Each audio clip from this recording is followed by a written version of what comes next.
El pitido de la máquina junto a mi cama era el sonido más caro que había escuchado en mi vida. Cada bip marcaba otro euro que yo, Coral, había tenido que pagar. Yo sola. Mi hija, envuelta en una manta rosa, dormía en la cuna transparente. Era perfecta. Y su llegada al mundo había quedado marcada por una factura de hospital que yo tenía apretada en la mano, con los nudillos blancos. Señora Díaz, los papeles de alta están listos, dijo una enfermera con voz suave. Asentí. No confiaba en mi voz. Al otro lado de la cortina, oía a otra familia. Risa. Susurros. Abuela, ven a verlo. Un nudo se me formó en la garganta. Lo ahogué. Cuando la enfermera se fue, saqué el móvil. Había un mensaje de Diego, mi marido. ¿Todo bien? Mamá pregunta si necesitas algo. Un humor negro, ácido, me subió por la garganta. ¿Necesitaba algo? Sí. Necesitaba que mi marido estuviera aquí, en lugar de enviar los recados de su madre. Necesitaba no haber pasado la noche anterior, entre contracciones, llamando a mi suegra. Flashback. 36 horas antes. La contracción me dobló por la cintura, agarrada al marco de la puerta de nuestro piso en el ensanche de Barcelona. Diego, es hora, hija de E. Él palideció más que yo. Voy a llamar a mamá. Llama a un taxi. Casi grité. Pero él ya estaba marcando. Escuché su voz, temblorosa, explicando. Luego un silencio. Asintió. Colgó. Dice que vayamos, que ella nos encuentra allí. Que no nos preocupemos por nada. En el taxi, agarré su mano. Diego, la tarjeta. La de la cuenta conjunta. ¿La tienes? Él evitó mi mirada. Coral, ya sabes cómo es esto. Mi nómina va a la cuenta de mamá. Ella me da el dinero para los gastos de la semana. Pero tenemos ahorros, ¿no? Para esto. Para emergencias. Él miró por la ventana. Mamá gestiona los ahorros.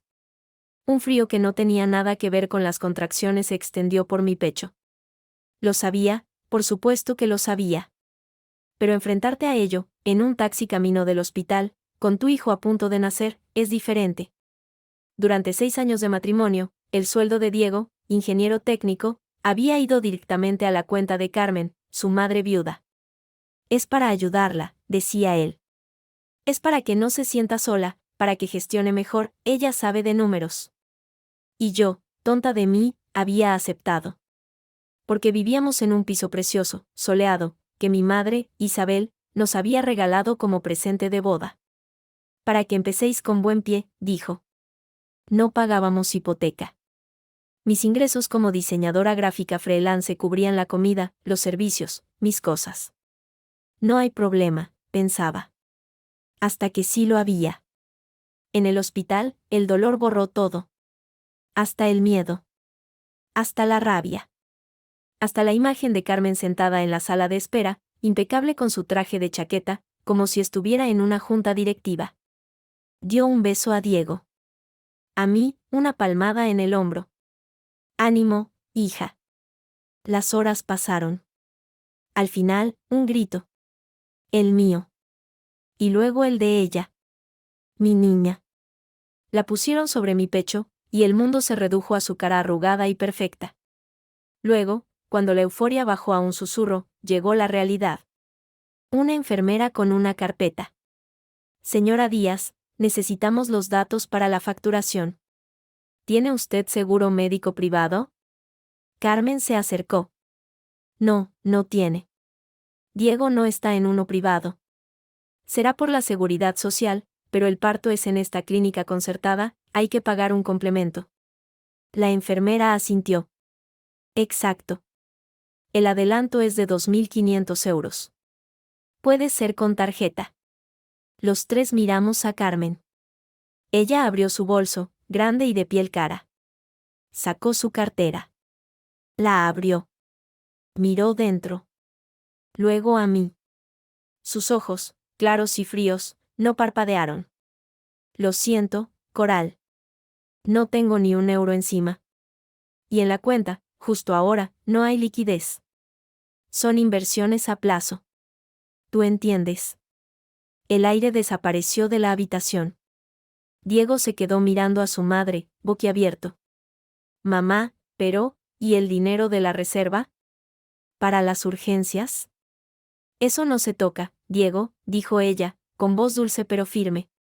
Son para verdaderas emergencias. Esto, bueno, es un gasto previsto. Coral, cariño, tú tendrás algo, ¿no? De tus trabajos. Me miraron. Mi marido, con pánico. Mi suegra, con una expectación casi científica.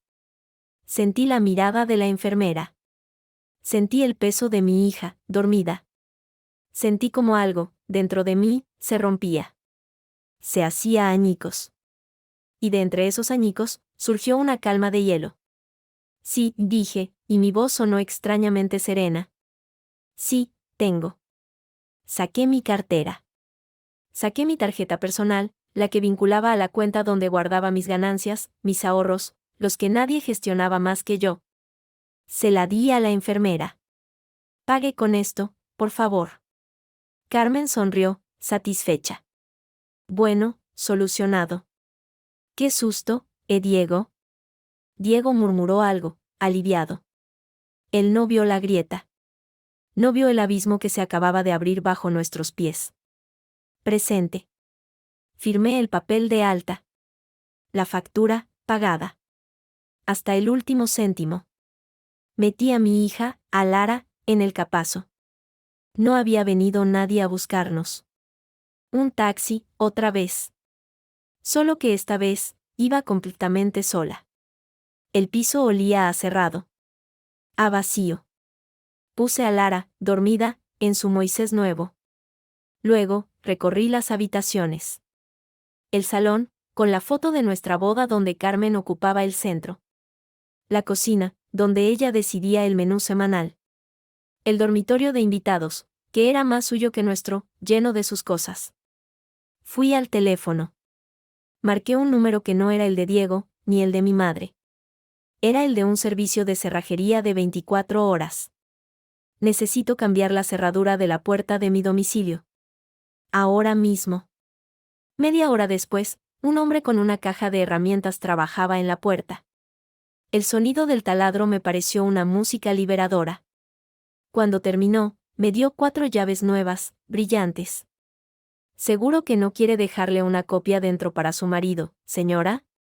Preguntó. Segurísima, sonreí. Era la primera sonrisa real desde que supe que estaba embarazada. Cerré la puerta. Giré la llave. El clic fue definitivo. Luego, tomé las llaves viejas, las que Diego y Carmen tenían, y las tiré a la basura de la cocina. Debajo de los restos de un café que nadie había lavado. Lara lloró. Fui a ella, la tomé en brazos. Olía a leche, a vida nueva. Bienvenida a casa, cariño, susurré. A nuestra casa. Aguardé. Sabía que no tardarían. Carmen vendría a supervisar. Diego llegaría después del trabajo, esperando la cena. Su llave no giraría en la cerradura. Su mundo ordenado, controlado, se estrellaría contra mi puerta nueva. Me senté en el sofá, con Lara en mi regazo. Y esperé. Por primera vez en años, yo tenía el control. Y la llave. El primer clic fue suave. Un sonido metálico, de costumbre, que vino desde la puerta justo cuando empezaba a anochecer. Lara dormía. Yo estaba en el sofá, inmóvil, escuchando cada ruido del rellano. Luego vino el forcejeo. Un jadeo de metal atascado.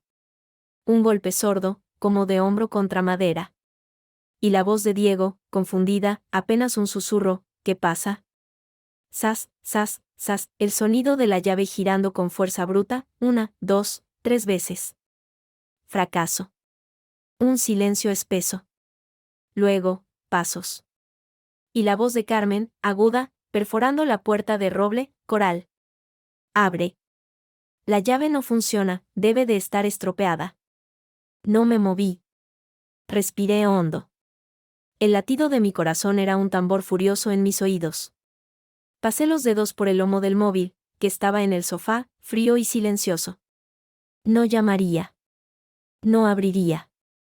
Tenía que ser él. Tenía que ser él quien diera el primer paso. O quien mostrara su verdadera cara. El timbre sonó. Un pitido largo, insistente, que cortó la paz del piso. Lara se removió en su sueño. El timbre no paraba. Dindón. Dindón. Dindón. Luego, los puños. Golpes fuertes, impacientes, de nudillos que no pidieron permiso. Coral. ¿Estás ahí? ¿Estás bien? Era Diego ahora. Había pánico en su voz. Un pánico genuino, quizás por mí, quizás por la situación que se le escapaba de las manos. Me levanté. Caminé hasta la puerta. Sin hacer ruido. A través de la mirilla, un ojo de pez que distorsionaba la realidad, los vi. Carmen, de pie, con los brazos cruzados, el bolso colgado del antebrazo, la boca una línea dura de irritación. Diego, pálido, despeinado, con la corbata floja, mirando la cerradura como si fuera un enigma a resolver. Tenía en la mano su llave, la vieja, la inútil.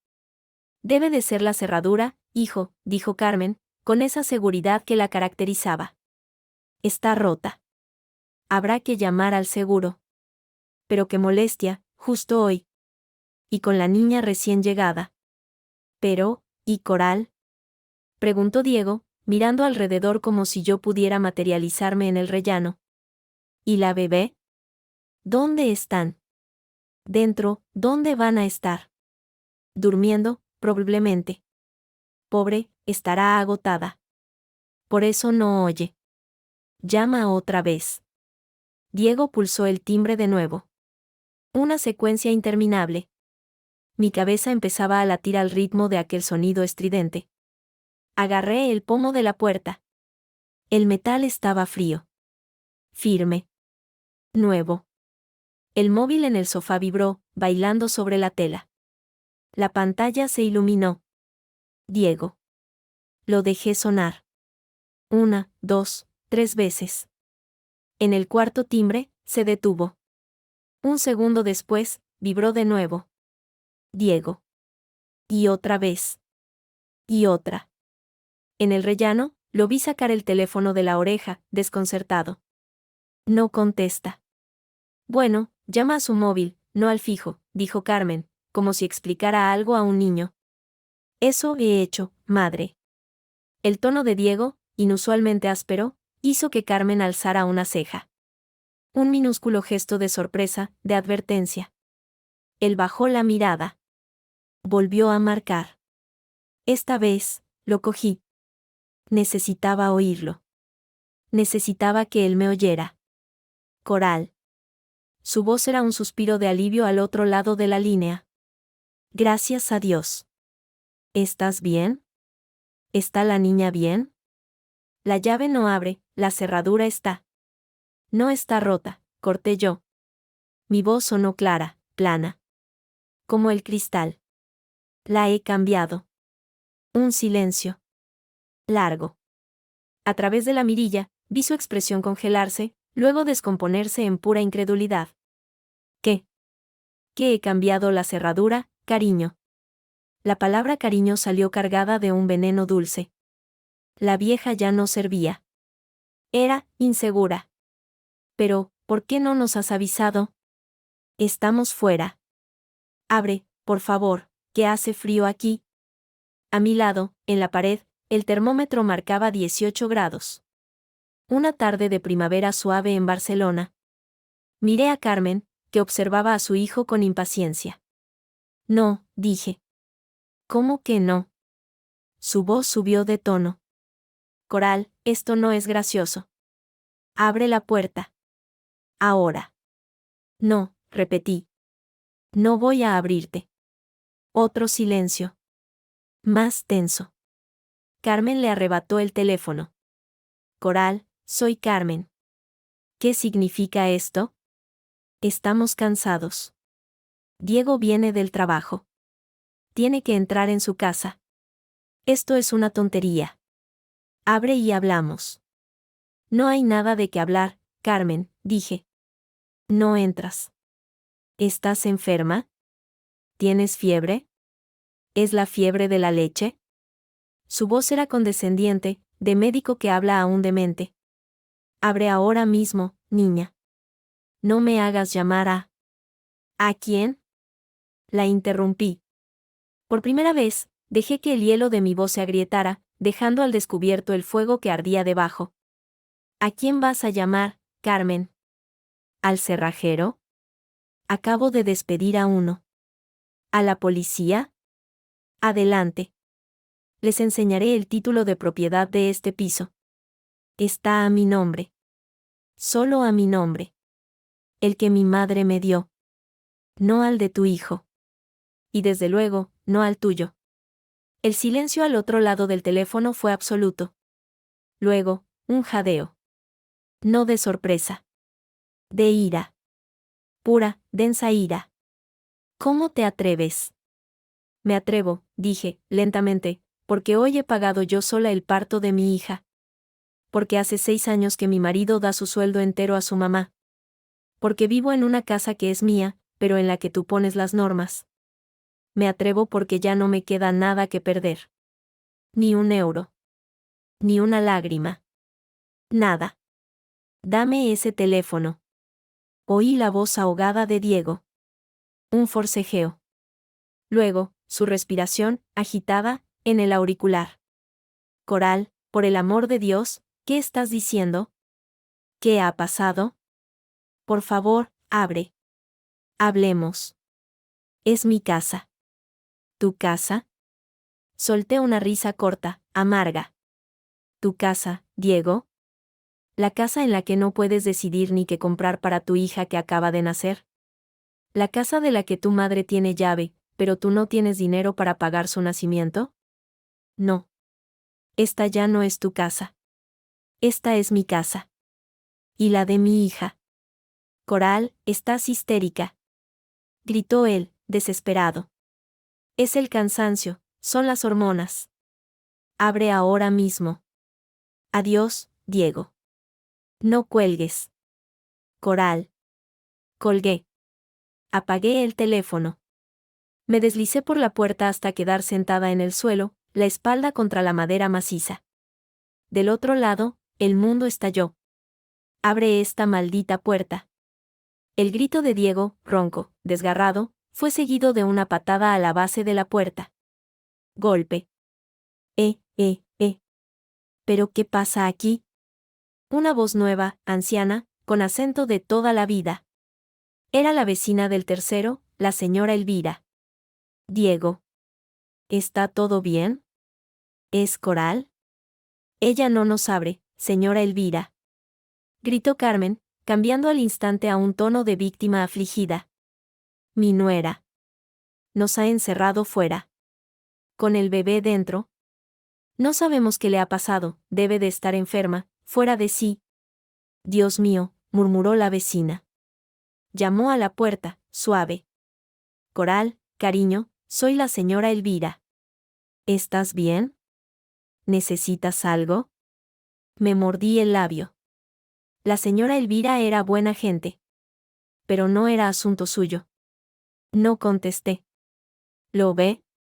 Dijo Carmen, su voz temblando de una manera que solo yo sabía que era falsa como un billete de 3 euros. Ni contesta. Está ahí dentro, con la pobre criatura. Es un peligro. Hay que llamar a la policía. A servicios sociales. Eso me hizo levantar. Rápida, me puse de pie y abrí la mirilla. Los 3 estaban allí. La señora Elvira, con su bata, preocupada. Diego, con el rostro desencajado. Y Carmen, con lágrimas de cocodrilo brillándole en los ojos, pero con la mirada fría, calculadora, fija en la mirilla, como si pudiera verme. Abrí la puerta. Solo la cadena de seguridad, que ningún cerrajero había tocado, seguía puesta. El espacio de 10 centímetros mostró mi rostro, pálido pero sereno, y detrás de mí, el Moisés con Lara, que dormía plácidamente. Estoy perfectamente, señora Elvira, dije, con calma. Y mi hija también. Muchas gracias. Esto es un asunto familiar. Le ruego que nos disculpe el ruido. Pero hija, no puedes dejar a tu marido en la calle. Dijo la vecina, confundida. No está en la calle. Tiene la casa de su madre en Gracia, dije, mirando fijamente a Carmen. O un hotel. O donde sea. Pero esta noche, esta casa está cerrada. Es la casa de mi hijo. Estalló Carmen, lanzándose contra la puerta. Su dedo, con la uña perfectamente pintada, apuntó hacia mí a través de la rendija. Tú no puedes hacer esto. Yo tengo cosas dentro. Mis cosas. Mañana, dije, puedes pasar a recoger tus cosas. Con cita previa. Y con supervisión. Buenas noches. Y cerré la puerta. Suavemente, pero con un clic final que resonó en el rellano como un disparo. El último sonido que oí fue el grito ahogado, furioso, de Carmen, y los sollozos de rabia de Diego, antes de que los pasos de la señora Elvira, arrastrados y dubitativos, se alejaran. Me quedé allí, apoyada en la puerta, respirando. Fuera, empezó a caer una llovizna fina. Yo estaba dentro. Ellos, fuera. La línea estaba trazada. Y la batalla, solo acababa de comenzar. El llanto de Lara me despertó al alba. No había dormido, solo había caído en un estado de inconsciencia vigilante, cada ruido de la calle haciéndome saltar. Pero su llanto era real, tangible, un ancla. La levanté, la cambié, la amamanté en el silencio a su lado del salón.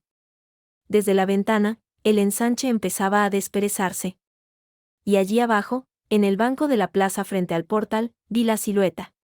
Diego. Envuelto en su chaqueta, cabizbajo. Se había quedado toda la noche. Un dolor agudo, estúpido, me atravesó el pecho. Lo ahogué con rabia.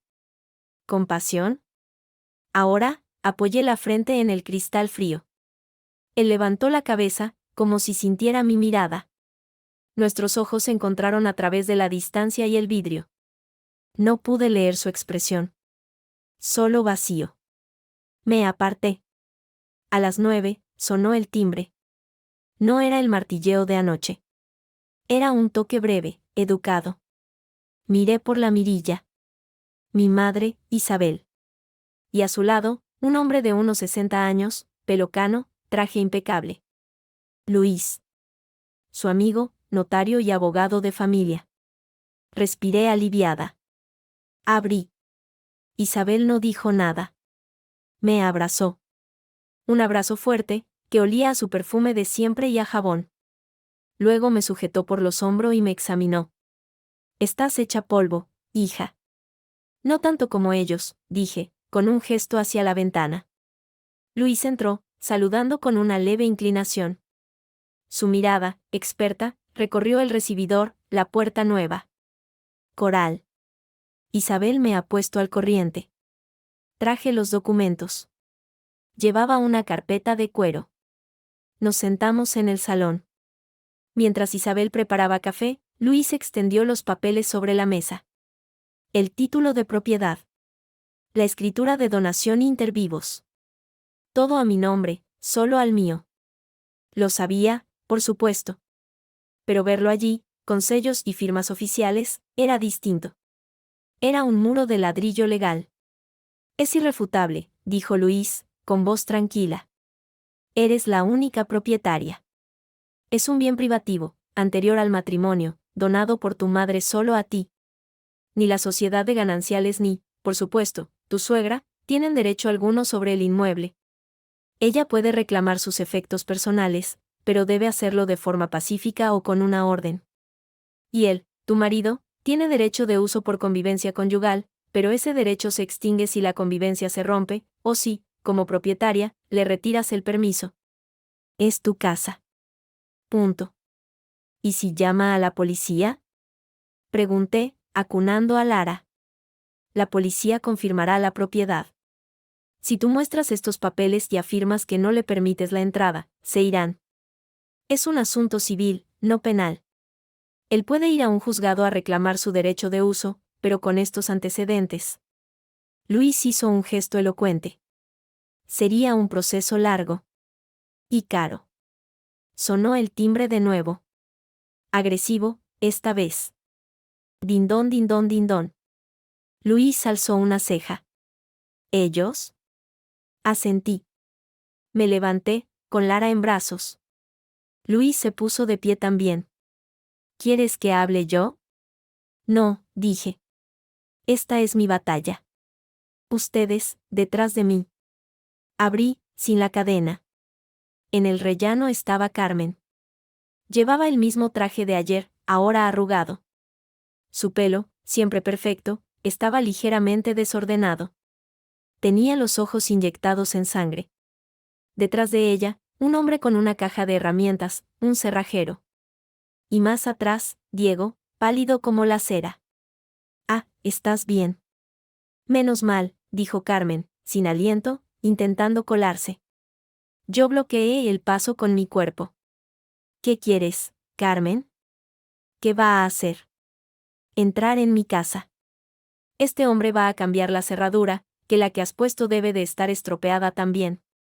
Su sonrisa era tensa, un músculo tirante. No nos hagas pasar más vergüenza delante del vecindario. Esta no es tu casa, dije, lentamente. Y este señor no va a tocar mi puerta. El cerrajero miró incómodo a Carmen, luego a mí. La señora me dijo que había una llave rota y que no podía entrar. Yo soy la propietaria, le dije, mirándolo directamente. Y no he solicitado sus servicios.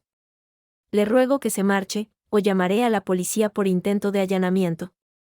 El hombre retrocedió como si le hubieran acercado un hierro al rojo. Yo no quiero problemas. Paga la hora de desplazamiento y me voy. Carmen fulminó con la mirada al hombre, pero rebuscó en su bolso con manos temblorosas y le dio un billete. El cerrajero desapareció por las escaleras como un alma que lleva el diablo. ¿Estás satisfecha? Escupió Carmen. ¿Humillarme así? Diego, ¿ves? ¿Ves a lo que ha llegado? Diego no miraba a su madre. Me miraba a mí. Había algo en sus ojos, no era solo cansancio. Era perplejidad. Como si viera a un extraño. Coral, por favor. Esto ha ido demasiado lejos. Dejamos lo del dinero. Lo hablamos. Pero déjanos entrar. Es mi hogar. ¿Tu hogar? La voz de Luis, serena y firme, sonó detrás de mí. Apareció a mi lado, con la carpeta en la mano. Disculpe, soy Luis Montero, notario y abogado de la señora Díaz. Extendió una tarjeta profesional hacia Carmen, que la ignoró.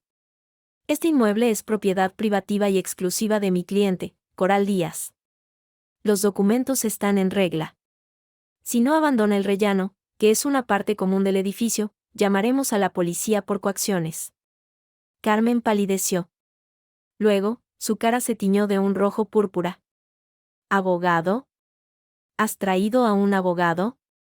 ¿Estás loca? Diego, dile algo. Es tu mujer. Señora, continuó Luis, imperturbable. Puede reclamar la entrega de sus efectos personales mediante un escrito, o puede acordar con mi cliente una hora para recogerlos. No hoy.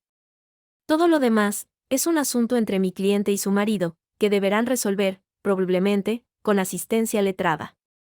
Fue la palabra efectos personales lo que la quebró. Como si de repente se diera cuenta de que era, legalmente, una visitante. Una intrusa. Su dignidad, su armadura de control, se hizo añicos. Eres una malagradecida. Gritó, su voz quebrándose en un grito estridente. Te dimos a nuestro hijo. Te acogimos en la familia. Y así nos pagas. Encerrándonos en la calle. Eres una loba. Una arpía. Vas a acabar sola. De su boca salía espuma. Diego intentó sujetarla del brazo. Madre, por favor, cálmate. No me toques. Lo zarandeó, volviéndose hacia él con furia. ¿Y tú? Mira. Mira a lo que ha llegado tu mujer. Y tú ahí, quieto. Como un pelele. Eres un inútil.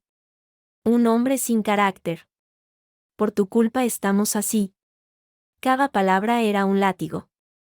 Vi cómo la espalda de Diego se encorvaba, como se hacía más pequeño bajo la lluvia de insultos. Ya no me miraba a mí. Miraba al suelo, derrotado. Y en ese momento, lo vi. No al hombre que me había abandonado en el hospital. Vi al niño de 50 años que nunca había podido escapar de su madre. Carmen, dije, y mi voz sonó extrañamente calmada en medio del huracán. Ella se volvió hacia mí, los ojos desorbitados. Tienes una hora. A las 11 en punto, puedes subir a recoger todas tus cosas. Yo estaré presente. Si traes a Diego, o si intentas llevarte algo que no sea tuyo, llamaré a la policía.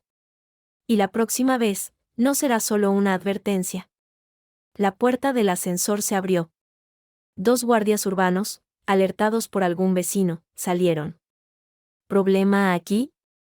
Carmen, al ver el uniforme, cambió al instante. Las lágrimas de cocodrilo volvieron. Oh, agentes, gracias a Dios. Mi nuera nos ha encerrado. A mi hijo y a mí. Tenemos todas nuestras cosas dentro. ¿Es un secuestro? Uno de los guardias, un hombre joven, me miró a mí. Señora, ¿es usted la propietaria del domicilio? Sí, dije. Luis, a mi lado, asintió. Les muestro la documentación. Esta señora no vive aquí. Mi marido y yo estamos teniendo una discusión conyugal. He decidido que necesito espacio. Como propietaria, puedo negar el acceso, ¿correcto? El guardia mayor, más experimentado, comprendió la situación al instante. Vio los papeles que Luis le mostraba, vio a Carmen histérica, a Diego mudo, a mí con un bebé en brazos. Un drama vecinal más. La señora tiene razón en lo de la propiedad, dijo con voz cansada. Es un asunto civil. Si no hay violencia ni amenazas, no podemos intervenir. Les sugiero que se vayan y busquen una solución dialogada, o hablen con un abogado. Pero nuestras cosas. Sollozó Carmen, pero el llanto ya no convencía a nadie. La propietaria le ha dado una hora para recogerlas, dijo Luis, cortés pero firme. Le sugiero que aproveche. Los guardias se fueron, con un último consejo de tranquilidad. Carmen se derrumbó contra la pared, vencida. Diego, por fin, levantó la mirada. No hacia su madre. Hacia mí. En sus ojos no había ya ira, ni siquiera súplica. Solo un vacío inmenso, y una pregunta muda, aterradora, ¿y ahora qué? A las 11, Carmen, repetí. Y cerré la puerta, despacio, frente a su mirada de odio puro y a la de Diego, perdida en un abismo que acabábamos de cavar entre los dos. La puerta se cerró. El sonido del cerrojo al entrar en su sitio resonó como un punto final. Tras la madera, el silencio fue absoluto. Ni gritos, ni sollozos. Nada. Durante un minuto largo, me quedé inmóvil, con la frente apoyada en la puerta, conteniendo la respiración. ¿Se habrían ido? ¿Habría sido demasiado? Se han ido, dijo la voz tranquila de Luis, a mi espalda. Por el ascensor. Lo he oído bajar. Mi madre, Isabel, me rodeó con un brazo. Hija, siéntate. Estás temblando. Tenía razón. Un temblor fino, incontrolable, me recorría las manos. Se lo había atribuido a la tensión, pero ahora, con la adrenalina desapareciendo, me invadía un vacío gigante, helado. Le entregué a Lara, que había permanecido milagrosamente dormida durante todo el alboroto, a mi madre. La necesidad de tener las manos libres, de no aferrarme a ella como a un salvavidas, era urgente. Luis recogió sus papeles. Lo has hecho muy bien, Coral. Con firmeza y dentro de la ley. Ahora la pelota está en su tejado. Lo más probable es que él intente contactar contigo para negociar. No cedas. Tienes toda la ventaja. Recuerda, necesitas un plan claro. ¿Qué quieres? ¿Una separación? ¿Una mediación? ¿Que él rompa el vínculo económico con su madre? ¿Qué quería? La pregunta me resonó en la cabeza, hueca. Hace 24 horas solo quería pagar la factura del hospital y dormir. Ahora, ¿quería a mi marido de vuelta? La imagen de él, encorvado bajo los insultos de Carmen, me producía una lástima enfermiza. Pero la del hombre que asintió cuando su madre dijo que no había dinero para nuestro parto, esa imagen quemaba. No lo sé, confesé, y mi voz sonó pequeña, de niña asustada. Solo sé que no puedo seguir así. No tienes que decidir nada ahora, dijo Isabel, meciéndose con su nieta. Descansa. Come algo. Nosotros nos vamos. Luis, ¿vienes? Dejemos que respire. Se despidieron con besos y promesas de llamar. Cuando la puerta se cerró tras ellos, el silencio del piso se hizo físico, pesado. Me senté en el sofá. El mismo sofá que habíamos elegido juntos, Diego y yo, en unas rebajas, riéndonos porque a los dos nos gustaba el mismo color gris. Todo a mi alrededor hablaba de un nosotros que quizás nunca había existido. Solo de un yo y un él unidos por un hilo que Carmen manejaba. El timbre sonó de nuevo. Un solo toque, corto, dubitativo. No me levanté. Miré la mirilla. Era Diego. Solo. Parecía haber envejecido 10 años en una noche. Tenía ojeras moradas, la barba incipiente, la camisa arrugada. Se había quitado la chaqueta. Hacía frío en el rellano, pero él no parecía notarlo. Llevaba las llaves viejas en la mano, mirándolas fijamente, como un objeto arqueológico cuyo uso había olvidado. No quería abrir. Cada fibra de mi cuerpo gritaba que no lo hiciera. Que me protegiera, que protegiera a Lara dentro de esta burbuja de paz recién conquistada. Pero otra parte, más débil y estúpida, la parte que había amado a ese hombre de la barba suave y la risa fácil, quería oír lo que tuviera que decir. Quería, quizás, que dijera algo, cualquier cosa, que hiciera que todo este dolor tuviera sentido. Bajé la cadena. Abrí. No le di paso. Nos miramos. En sus ojos vi el mismo abismo que había visto antes, pero ahora estaba más cerca. Había miedo. Un miedo auténtico, animal, a caer. Hola, dijo, su voz ronca por la falta de sueño y los gritos. Hola. Un silencio incómodo. Él miraba más allá de mi hombro, hacia el interior del piso, como un náufrago mirando la orilla desde el mar. ¿Puedo entrar? Solo un momento. Para hablar. Hizo un gesto vago con la mano, sin ellos. Sin tu madre, quieres decir. Su mandíbula se tensó. Asintió, apenas un movimiento. Sí. Sin mi madre. Me aparté. Entró. Cerré la puerta, pero no puse el cerrojo. Un gesto que no pasó desapercibido para ninguno de los dos. Caminó hasta el centro de la sala, mirando alrededor como si fuera la primera vez. Se detuvo frente a la fotografía de nuestra boda. En ella, Carmen estaba entre los dos, con una sonrisa triunfal, sus manos posadas sobre los nuestros. Siempre me había parecido una foto preciosa. Ahora parecía una advertencia. ¿Dónde está?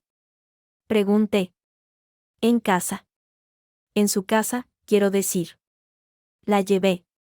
Está destrozada. No lo suficiente, murmuré, yendo a la cocina. Necesitaba hacer algo con las manos. Puse agua a hervir para un té. Él me siguió, apoyándose en el marco de la puerta, demasiado grande para el espacio ahora. Coral, lo del dinero. Del hospital. No lo sabía. Te lo juro.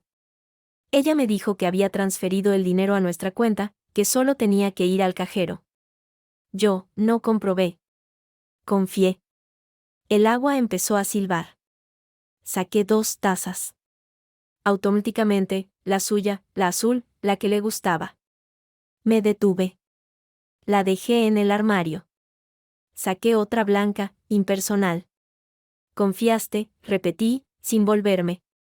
¿Cómo confiaste cuando dijo que era mejor que tu nómina fuera a su cuenta para ahorrar? ¿Cómo confiaste cuando dijo que ella se encargaría de la hipoteca que nunca tuvimos? ¿Cómo confiaste cuando decidió que el cuarto de invitados era su vestidor permanente? Has confiado en ella para todo, Diego.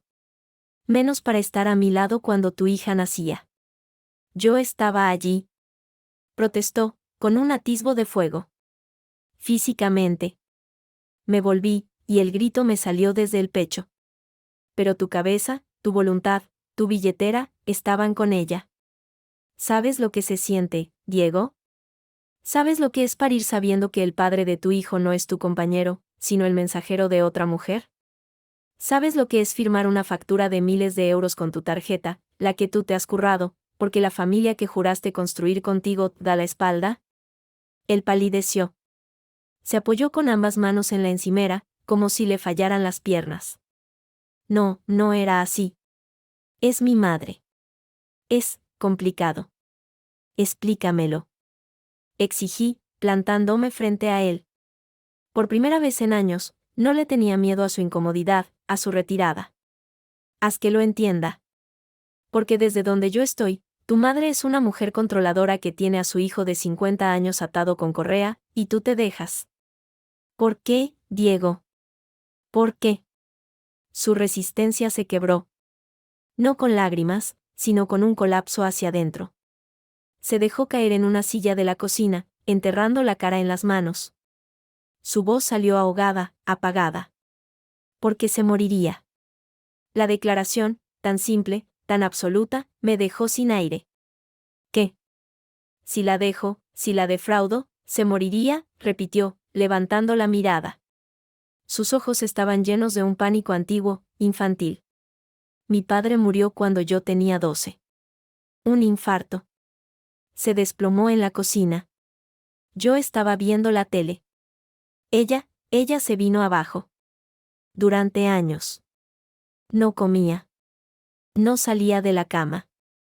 Yo tenía que hacer la compra, poner lavadoras, pagar las facturas que encontraba debajo de la puerta.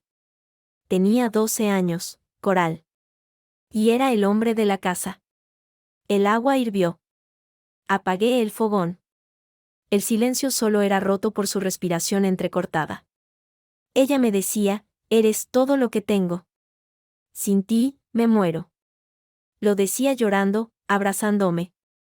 Luego, cuando me hice mayor, empezó con el dinero. Ayúdame, que yo no sé de estas cosas, tú eres listo. Luego, guárdamelo tú, que a mí me roban. Luego, dámelo a mí, que yo te lo guardo mejor, para tu futuro. Y el futuro nunca llegaba, Coral. Solo más necesidades. Más miedos. Más, sin ti, me muero. Es chantaje emocional, dije, pero mi voz había perdido fuerza. No era una excusa. Era una explicación. Una prisión cuyos barros él había visto crecer desde la infancia. Lo sé. Gritó él, golpeando la mesa con el puño, haciendo que las tazas repiquetearan. Joder, Coral, que lo sé. Pero cuando lo has escuchado toda tu vida, cuando has visto a tu madre querida, la única familia que te queda, al borde del abismo, ¿qué haces? ¿La empujas? Yo no puedo. Cada vez que intento decir que no, la veo como se puso después de papá. Y me da un miedo que me paraliza. Se levantó y empezó a caminar por la cocina, un tigre en una jaula diminuta. Contigo era diferente. Tú eras fuerte. Independiente. Tenías a tu madre, tu trabajo, tu vida. No me necesitabas. Y yo pensé. Dios, pensé que así, aferrado a ti, podría soltarme de ella poco a poco. Pero ella lo sintió. Sintió que te quería, que contigo podía ser yo mismo. Y apretó más las tuercas. El dinero fue la última. La definitiva. Si controla mi dinero, me controla a mí. Y si me controla a mí, no te perderá. Pero me has perdido, Diego, susurré. El dolor en mi pecho era ahora una cosa aguda, punzante. Por intentar no perderla a ella, me has perdido a mí. Y a tu hija. ¿No lo ves? Tu hija, Diego. Tu hija. ¿Vas a dejar que Carmen le diga también a ella, sin ti, me muero? ¿Vas a permitir que robe su futuro, su seguridad, como robó el mío? Él se detuvo en seco, como si le hubieran pegado un tiro. No, nunca. Eso no. Ya lo está haciendo. Grité. Su nacimiento fue una factura que su padre no pudo pagar. Su casa es un campo de batalla. ¿Qué será lo siguiente? ¿Su colegio? ¿Su ropa? ¿Su primer novio?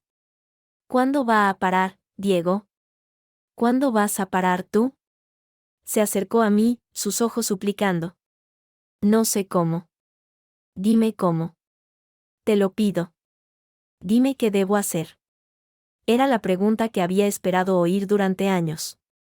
Y ahora que estaba ahí, suspendida en el aire entre nosotros, supe que no había una respuesta fácil. Solo había un precipicio, y una elección. Tienes que elegir, dije, y cada palabra pesaba una tonelada. No es entre ella y yo. Es entre la prisión en la que vives y la libertad que podrías tener. Entre el hijo que siempre has sido y el padre que debes ser. Tienes que ir a tu casa, a la de ella, y decirle que se acabó. Que tu sueldo va a una cuenta nuestra.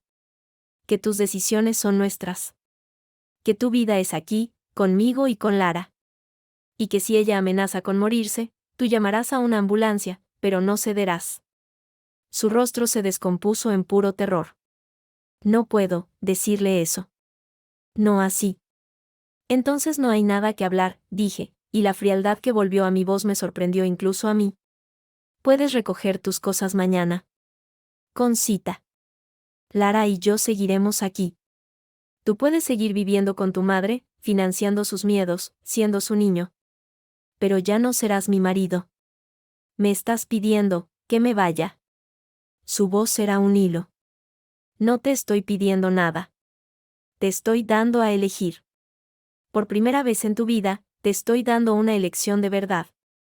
Yo, o ella. Esta vida, o la que tienes. Pero no puedes tener las dos. Ese tren ya pasó, Diego. Y tú lo dejaste pasar. Las lágrimas asomaron por fin a sus ojos.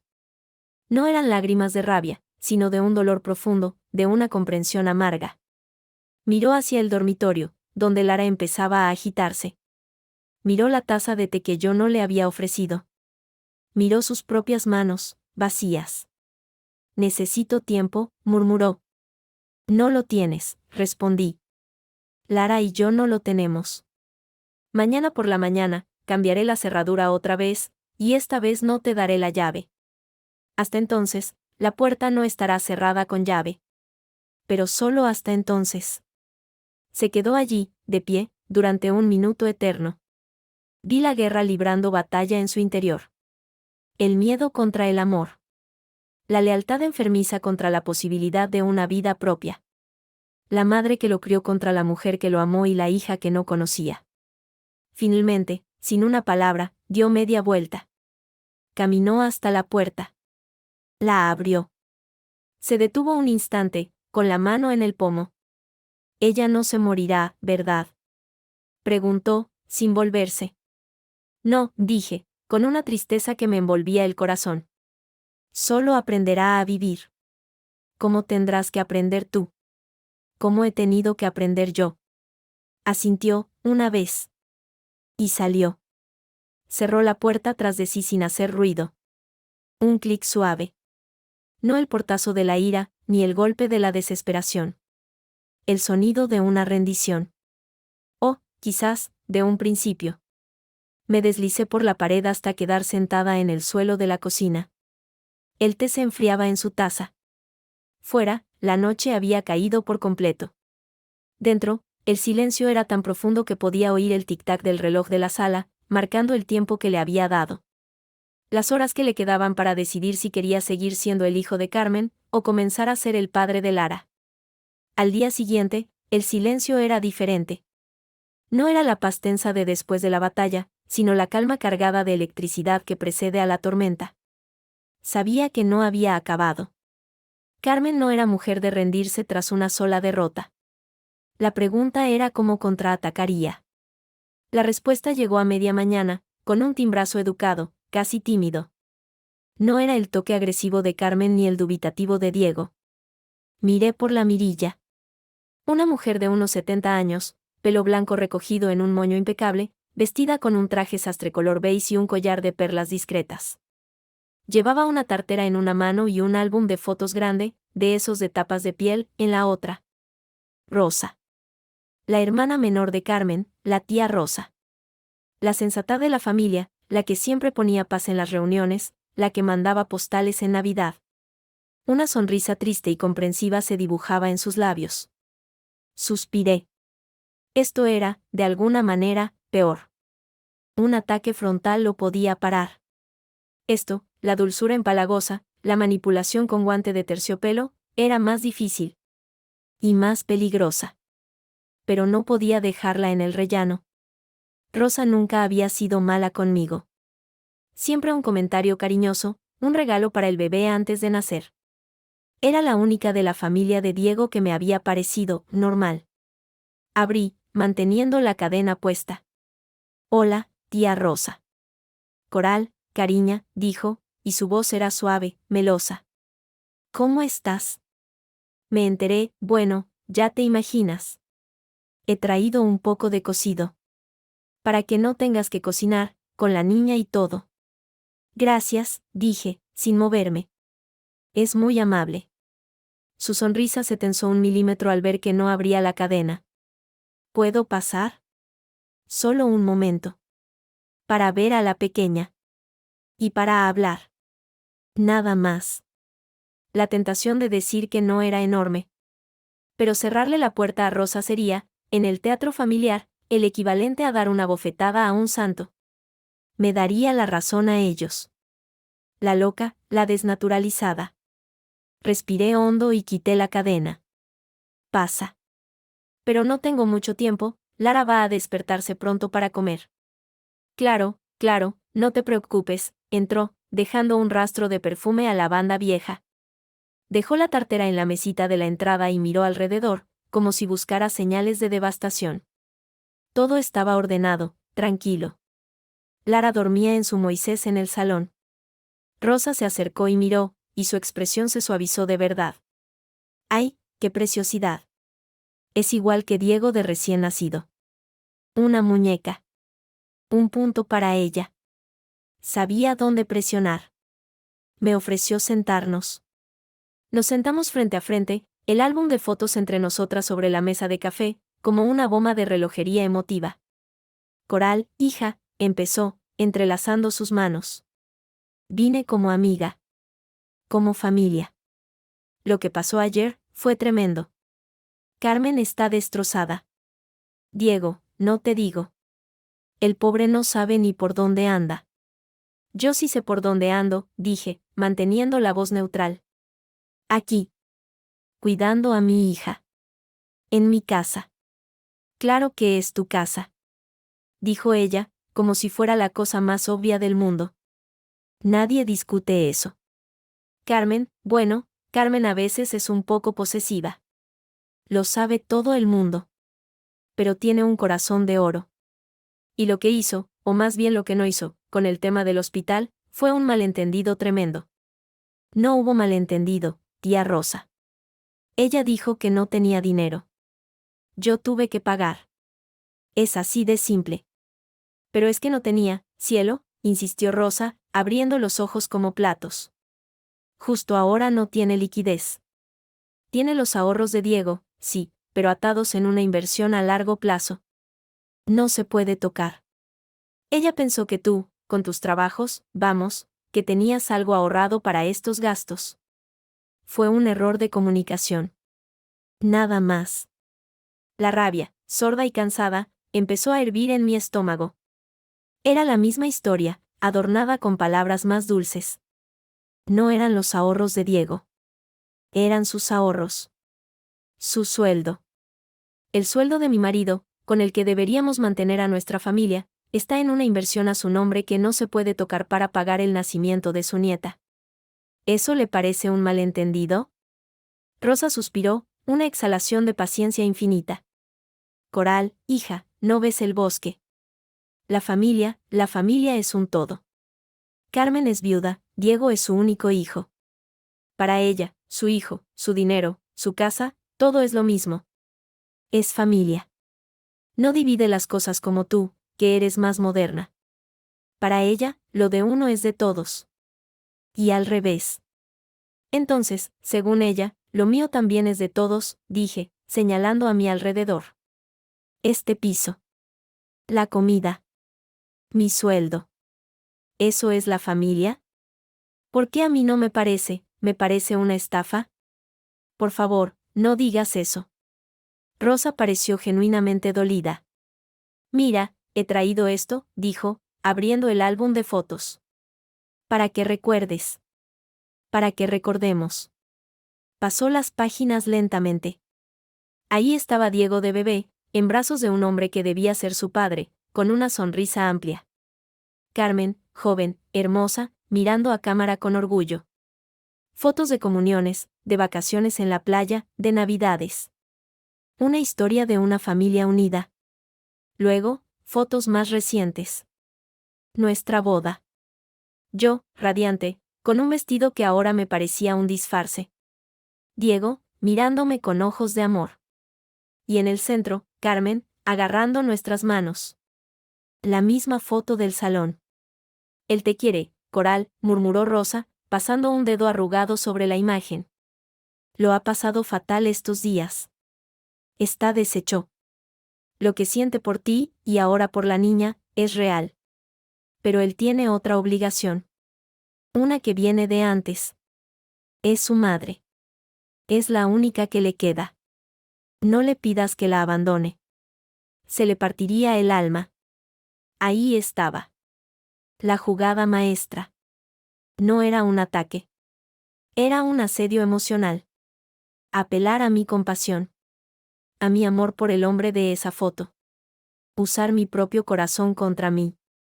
Yo no le he pedido que la abandone, dije, y mi voz tembló, a pesar de mí. Le he pedido que me elija a mí. A nosotros. A su familia nueva. Le he pedido que deje de ser solo un hijo, y que empiece a ser marido y padre. ¿Es eso pedir demasiado? ¿Es que no tiene que elegir? Exclamó Rosa, como si le explicara algo evidente a un niño. Hay sitio para todos.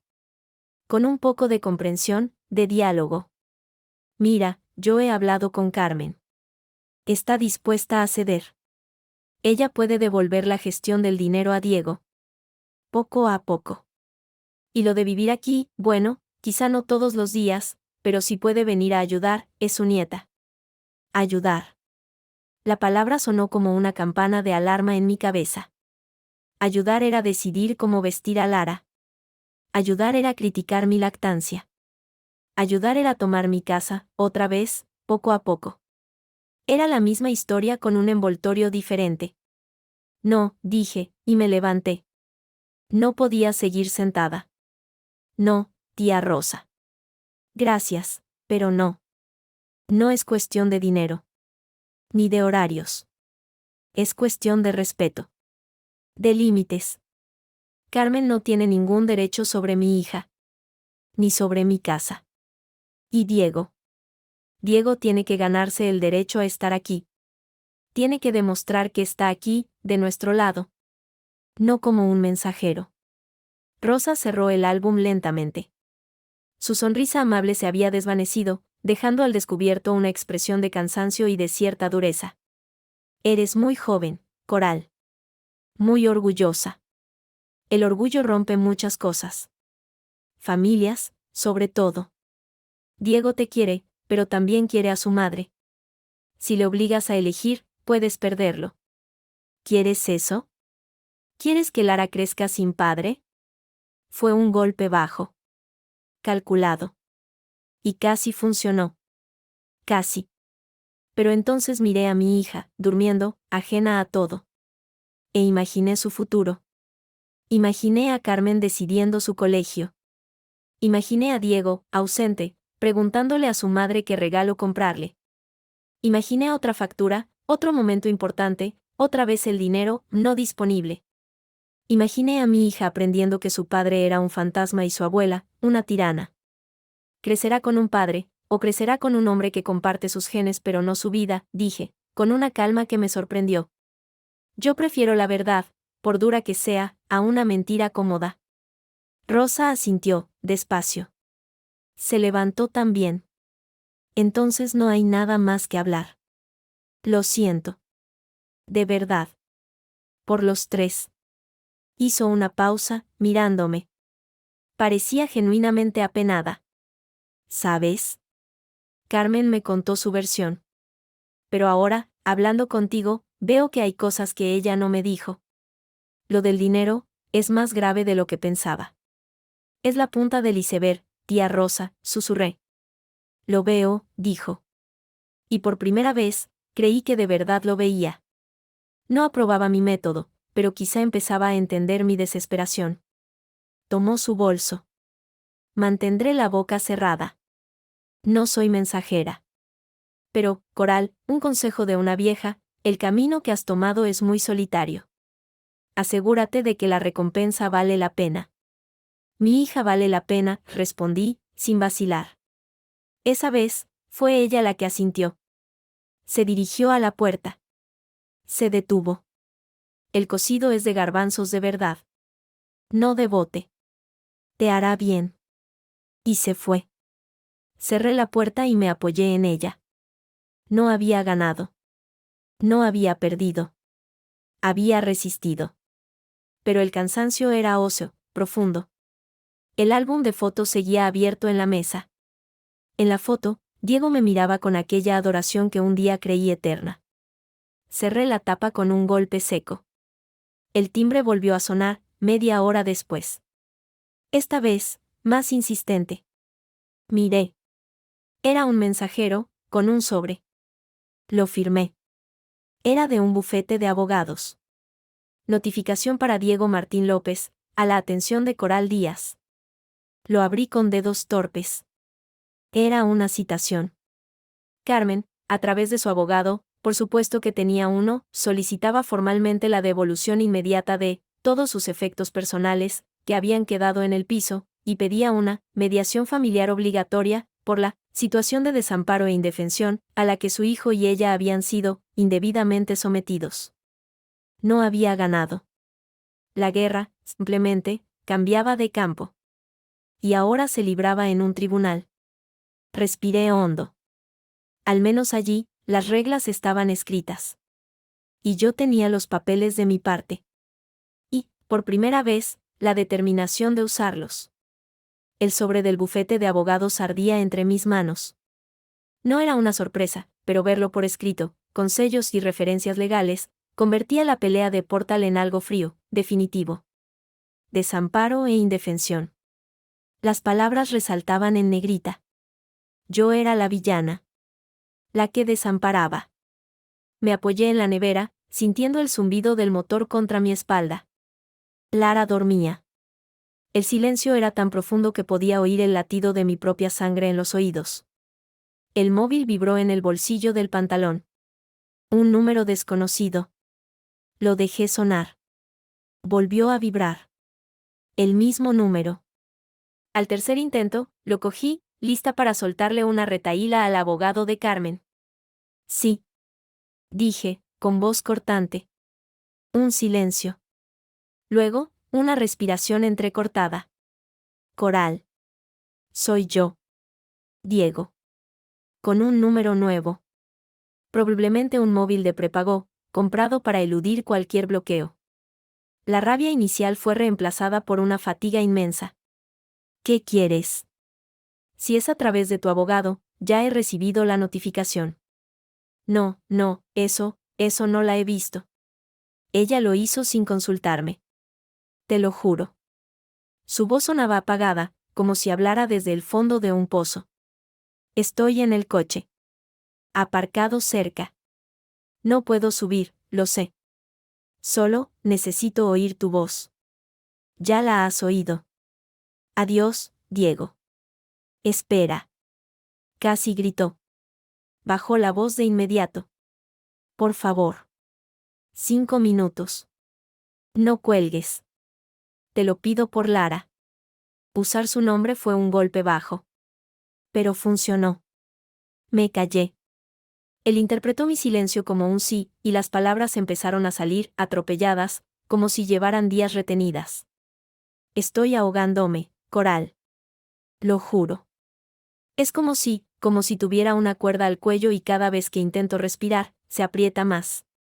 Anoche, después de irme de allí, fui a su casa. Está destrozada. Llorando. Diciendo que la he matado, que sin mí se muere, que soy un desnaturalizado. Y yo la veo y siento que es verdad. Que la estoy matando. Su voz se quebró. Pero luego pienso en ti. En la niña. En vuestras caras. Y sé que si vuelvo atrás, os estoy matando a vosotras. A mi familia. No sé qué hacer. No sé por dónde salir. Me siento, atrapado. Como un animal. Escuchaba. Sin decir nada. Dejando que su desesperación llenara el vacío de la cocina. Era la misma canción de siempre, pero esta vez la cantaba sin la orquesta de su madre detrás. Era solo su voz, rota, asustada. Y por primera vez, creí que quizás, solo quizás, él también veía la jaula. Siempre hay una salida, Diego, dije al final, y mi voz sonó más suave de lo que pretendía. Solo tienes que decidirte a caminar hacia ella. Aunque duela. Aunque dé miedo. Pero es que, ¿y si se muere? La pregunta era un susurro aterrorizado, de niño. Lo dice en serio. Tiene pastillas para la tensión. A veces las toma, de más. Para llamar la atención, dice el médico. Pero, ¿y si un día no es para llamar la atención? ¿Y si es de verdad? ¿Podría vivir con eso? El chantaje emocional había escalado a amenaza de suicidio. Carmen no perdía el tiempo. Y Diego, en lugar de verlo como lo que era, un arma, lo veía como una profecía. Tú no eres responsable de su vida, Diego, dije, con firmeza. Eres responsable de la tuya. Y de la de tu hija. Si tu madre decide hacerse daño, es su decisión. Tú puedes llamar a urgencias, puedes buscarle ayuda, pero no puedes vivir tu vida como rehén. Eso no es amor. Es tortura. Lo sé, susurró. En mi cabeza, lo sé. Pero aquí, en el pecho, es como si tuviera un nudo. No puedo respirar. Quiero hacer lo correcto. Quiero volver a casa. A nuestra casa. Pero cada vez que abro la boca para decírselo, me veo a mi padre en el suelo de la cocina. Y se me paraliza la voz. Hubo un ruido de fondo en su teléfono. Una voz femenina, lejana pero reconocible, que lo llamaba con urgencia. Diego. Diego, ven. Tengo que irme, dijo él, con un pánico repentino en la voz. Es mamá. Algo pasa. Diego, espera. Pero ya había colgado. Me quedé con el móvil pegado a la oreja, escuchando el tono de ocupado. Un mal presentimiento, frío y pegajoso, empezó a treparme por la espina dorsal. Pastillas para la tensión. A veces las toma, de más. No quería preocuparme. Quería pensar que era otro teatro, otra manipulación más elaborada. Pero la imagen de Carmen, pálida e inconsciente, se coló en mi mente y no hubo forma de echarla. Maldije en voz baja. Maldije mi debilidad. Maldije el lazo invisible que, a pesar de todo, me ataba a ese hombre y, por extensión, a su madre. El tiempo pasó. Lento, espeso. Preparé un biberón. Cambié a Lara. Miré el móvil cada 30 segundos. Nada. 1 hora. 2. El silencio era peor que cualquier gritaría. Finalmente, no pude más. No iba a llamar a Diego.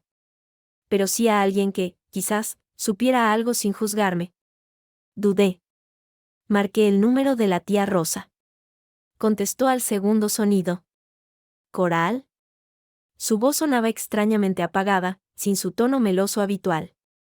¿Pasa algo, tía Rosa? Pregunté, sin preámbulos. Un suspiro largo, cargado de peso. Sí, hija. Pasa. Carmen ha tenido un desvanecimiento.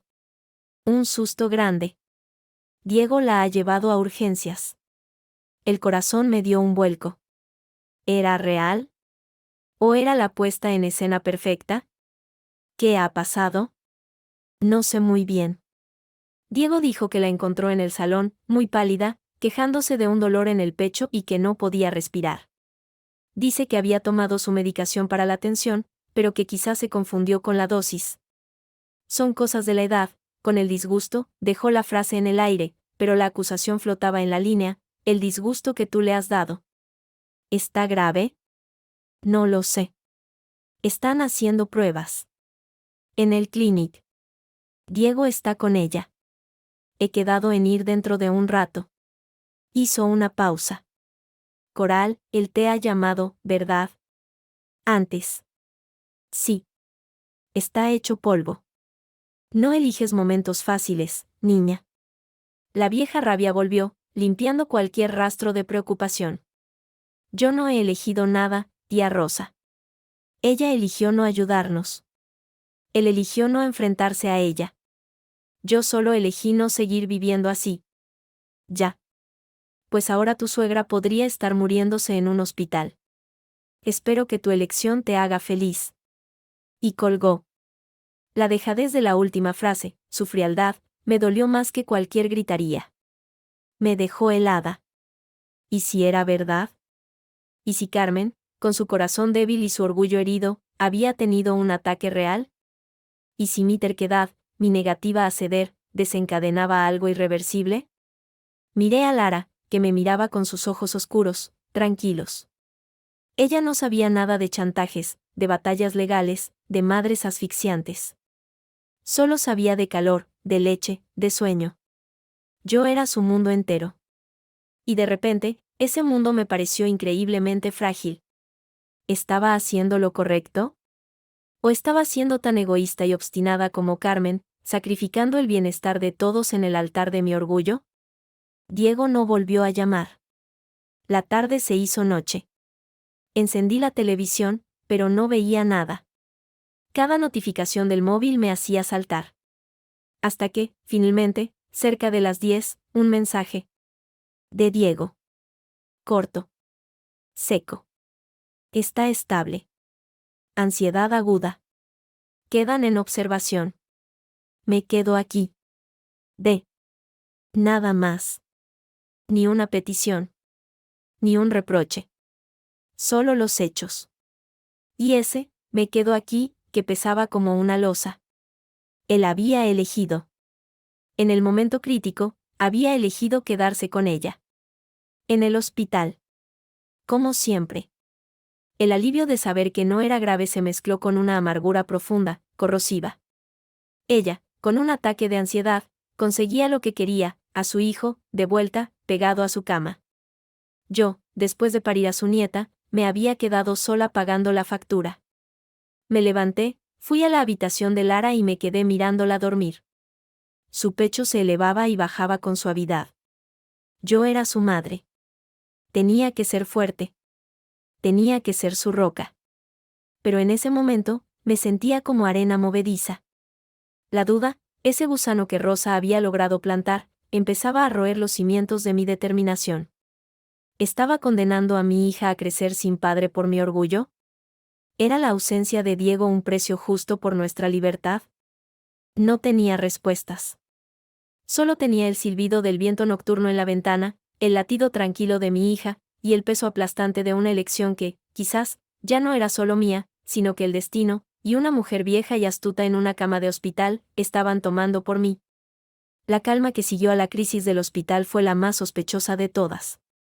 Durante 3 días, solo silencio. Ni Carmen, ni Diego, ni siquiera la tía Rosa. Un silencio tan denso que podía saborear el miedo en el aire. Sabía que no se rendían. Estaban reagrupándose. Y eso me daba más miedo que un asalto frontal. Al 4.º día, llamó Diego. Su voz era plana, carente de la desesperación de la última vez. Sonaba a hombre que ha tomado una decisión, aunque sea amarga. Mamá ha salido del hospital. Está débil, pero quiere hablar. Para llegar a un acuerdo. Un acuerdo de verdad. ¿De qué tipo de acuerdo hablamos? Pregunté, sin dejar que la esperanza, diminuta y tonta, anidase en mi pecho. Ella está dispuesta a firmar lo que sea. Un papel que diga que mi sueldo va a nuestra cuenta. Que ella se queda con su pensión. Que no se meterá en nuestras decisiones. Quiere verte. Para firmar. Aquí, en su casa. Con un testigo neutral. Un testigo neutral. Sonaba a trampa. Pero también a rendición. Carmen, la fiera, pidiendo parlamentar. Podía ser un ardid, o podía ser que el susto en el hospital la hubiera hecho ver la posibilidad real de perder a su hijo para siempre. Iré con Luis, dije. Y será en un lugar neutral. Su despacho. No en su casa. Hubo un silencio al otro lado. Luego, un suspiro. Vale. Mañana a las 11. Ella acepta. Colgué y llamé a Luis inmediatamente. Le expliqué la situación. Puede ser una buena señal, Coral, dijo, con cautela. A veces un susto de salud hace que la gente reconsidere sus prioridades. Pero no bajemos la guardia. Prepararé un acuerdo de separación de bienes muy claro, y un documento de compromiso para la gestión económica. Aunque lo más importante es lo que no se puede poner en un papel. Lo sabía. Lo más importante era la voluntad de Diego. ¿Estaría dispuesto, de verdad, a cortar el cordón umbilical económico? ¿O solo estaba firmando para calmarnos a las dos, con la intención de seguir transgrediendo en secreto? Al día siguiente, en el despacho de Luis, con vistas a la Plaza de Cataluña, la tensión era un cristal a punto de romperse. Carmen llegó del brazo de Diego. Parecía más pequeña, más frágil. Llevaba un traje sencillo, sin joyas llamativas. Su pelo, aunque impecable, tenía unas hebras grises que antes teñía con meticulosidad. Me miró y, en lugar de desprecio, vi algo que se parecía al cansancio. Al miedo, incluso. Coral, murmuró, con un asentimiento. Carmen. Nos sentamos. Luis, en su papel de notario, explicó los documentos con una claridad impecable. Un acuerdo por el cual Carmen renunciaba a toda gestión sobre los ingresos de Diego. Estos pasarían a una cuenta conjunta nuestra. Ella se quedaría con su pensión de viudedad y con los ahorros acumulados hasta la fecha, que, según el inventario que ella misma proporcionó, de forma sospechosamente escueta, no eran tantos como todos imaginábamos. A cambio, yo retiraría la denuncia por allanamiento y permitiría visitas pactadas de Carmen a su nieta, siempre supervisadas. Era casi demasiado bueno para ser verdad. Carmen escuchaba, asintiendo lentamente. Diego, a su lado, miraba las manos, entrelazadas sobre la mesa. ¿Alguna objeción, señora Martín? Preguntó Luis al final. Carmen levantó la mirada. Sus ojos, aquellos ojos claros que solían fulminarme, ahora parecían opacos. No. Ninguna. He sido demasiado posesiva. El susto en el hospital me ha hecho ver que puedo perderlo todo. A mi hijo y a mi nieta. No quiero eso. Firmaré. Las palabras, dichas con esa voz débil, me conmovieron a pesar de mí misma. Quizás era verdad. Quizás el miedo a la muerte había hecho milagros. Diego le pasó un bolígrafo. Ella tomó la pluma, con la mano un poco temblorosa. Se acercó la punta al papel. Y en ese momento, mi móvil, que tenía en el regazo en modo silencio, vibró. Una notificación del banco. Una alerta que había configurado hacía semanas, cuando abrí una cuenta nueva solo para Lara, movimiento superior a 500 euros en la cuenta conjunta asociada. Mi corazón se detuvo. La cuenta conjunta, la vieja, la que Diego supuestamente ya no usaba, de la que él era cotitular con Carmen. La que debería estar vacía, inactiva, esperando a ser cerrada. Sin poder evitarlo, desbloqueé la pantalla con dedos que de repente estaban entumecidos. Un correo del banco. Transferencia programada realizada, 750 euros de cuenta es, Diego Martín López, a cuenta es, Carmen Martín Gómez. Concepto, ayuda mensual. La fecha de la transferencia. Hoy. Esta misma mañana.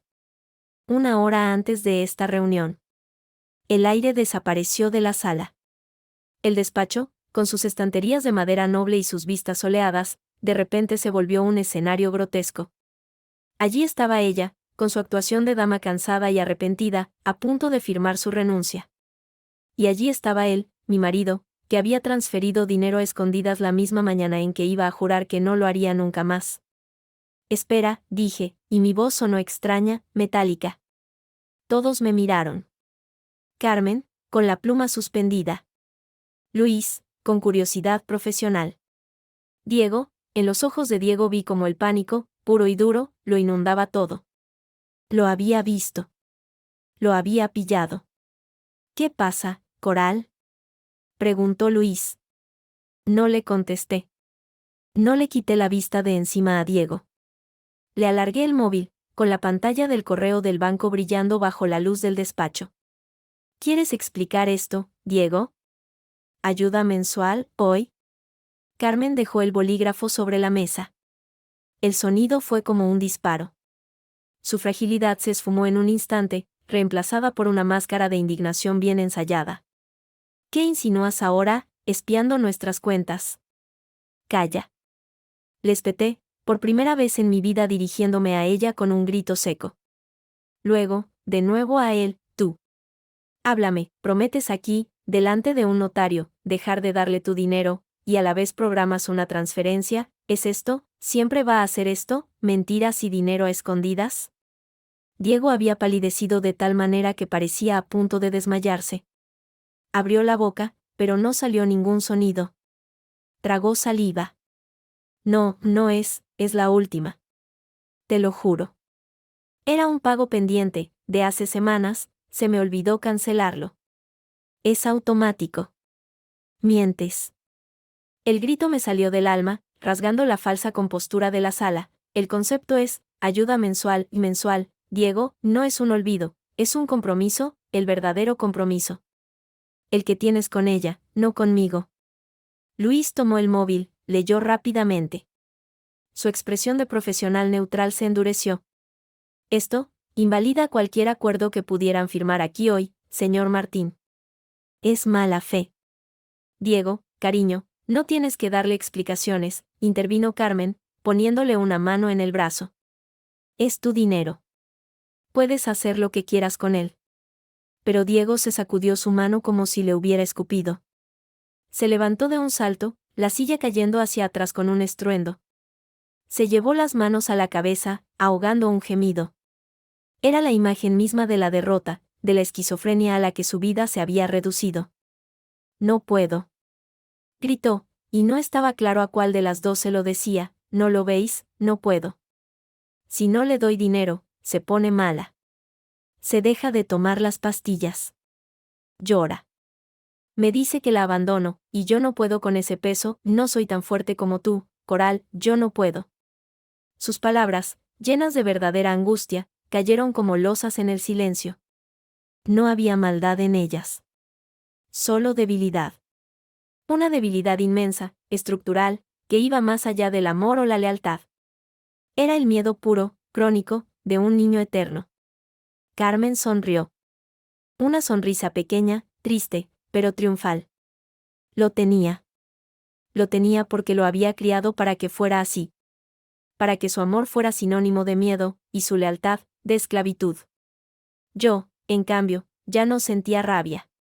Solo un vacío enorme, limpio. Como cuando el dentista te arranca una muela podrida, duele, sangra, pero el dolor agudo se va, dejando un espacio extraño, vacío, que duele de otra manera. La duda desapareció. Rosa tenía razón en una cosa, yo le había pedido que eligiera.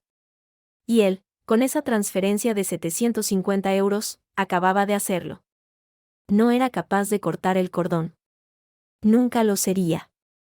Ya está, dije, y mi voz sonó sorprendentemente serena. Me levanté. Recogí mi bolso. Miré a Luis. No hay nada más que hacer aquí.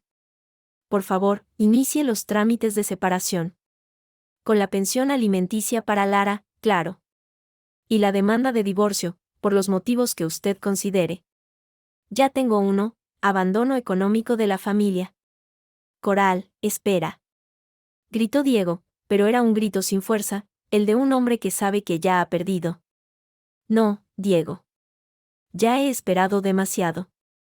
Has elegido. Y ahora yo elijo. Elijo a mi hija. Y elijo no volver a verte nunca más en esta mesa, ni en mi vida, mintiéndome a la cara.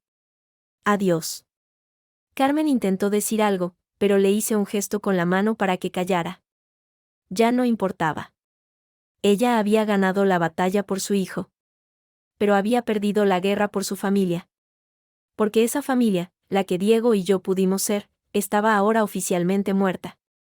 Salí del despacho sin mirar atrás. En la calle, el sol de Barcelona me dio de lleno en la cara. Respiré hondo. El aire, por primera vez en años, no olía a mentiras. Olía a libertad. Era un olor agrio, doloroso, caro.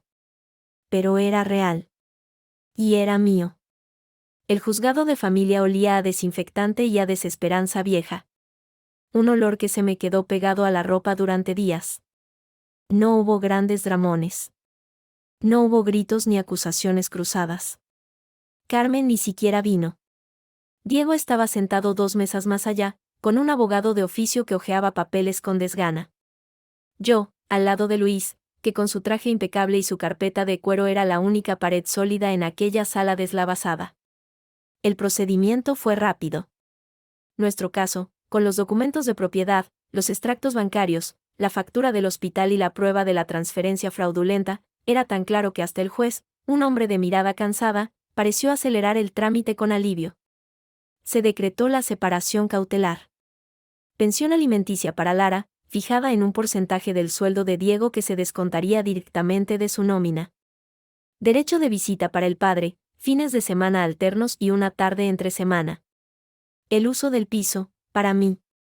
Y la obligación para Diego de aportar la documentación para la liquidación de la sociedad de gananciales, que, dada la nula aportación económica durante el matrimonio, prometía ser otro trámite breve. ¿Algo que añadir?, preguntó el juez, casi como un formulismo. Diego se levantó. Su traje le quedaba holgado. ¿Puedo decir algo? El juez asintió, con un gesto de impaciencia. Diego no me miró a mí. Miró al juez, a sus manos, a cualquier sitio. Quiero dejar constancia de que yo no quería esto. Que lamento mucho lo ocurrido. Y que quiero a mi hija. Queda constancia, dijo el juez, haciendo una anotación. Luego, ¿a mí, la demandante? Nada que añadir, señoría, dije, y mi voz no tembló. El mazo cayó. Un golpe seco, de madera contra madera, que selló el fin de 6 años de matrimonio y el principio de todo lo demás. Al salir, en el pasillo gris, Diego intentó acercarse. Coral. Luis se interpuso con suavidad. Señor Martín, todo contacto a partir de ahora debe ser a través de los abogados, o en los horarios de visita establecidos para la menor. Por favor. Diego se detuvo. Me miró. En sus ojos ya no había rabia, ni siquiera la desesperación de antes. Había una resignación profunda, un vacío que daba miedo. Asintió, una vez, y se dio la vuelta, caminando por el pasillo en la dirección opuesta. No volví a verlo hasta la primera visita. El tiempo, que en medio del huracán parecía congelado, empezó a correr de nuevo. Rápido, implacable. El primer año fue un torbellino de papeleo, biberones, noches en vela y silencios que eran más ruidosos que cualquier discusión. La pensión alimenticia llegaba puntual el día 5 de cada mes.